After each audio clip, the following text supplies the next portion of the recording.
Ngiyabingelela la ngime eduze kwesihlahla sikaGwava. Hlukeneke inhlobo zikaGwava, kuba khona uGwava lojwayelekile bese kuba khona uChina guava. Lo uGwava yilo jwayelekile. Mawufika endaweni yaseJamaica,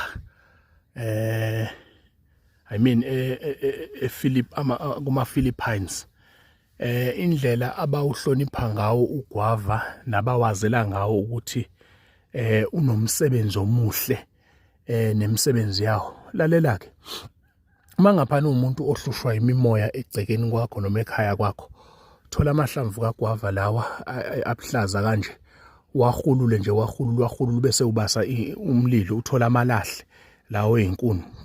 Uthathe lamahlamvu kaGwava ubeke endlini yakho, ubese uyawafaka lamahlamvu lawa, uwashunqise, ashunqe intuthu yakhona, ishunqe. Noma kuthiwa ibhizinisi lakho livalekile, ibhizinisi lakho alihambi ngendlela, enza kona lokho. Uyakwazi futhi ukuthi uwagxobe, ugeze ngawo uma umuntu ohlushwa kakhulu imimoya ekuhlaselayo, ekuhlukumezayo, obonayo ukuthi igcina seyivala ngisho nempumelelo yakho, nempumelelo yekhaya lakho.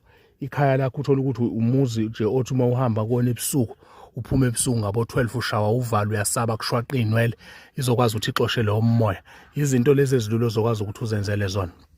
Wena okwakho ukuthi ulandele amavidiyo, ungasifollowa kula mavidiyo, ulike ipage lethu. Inamba yami u-083 9471 856, iyona namba leyo ozokwazi ukuthi ungithole kuyona. Tholakala ePortshepstone endaweni yakaMadlala. Siyathokoza.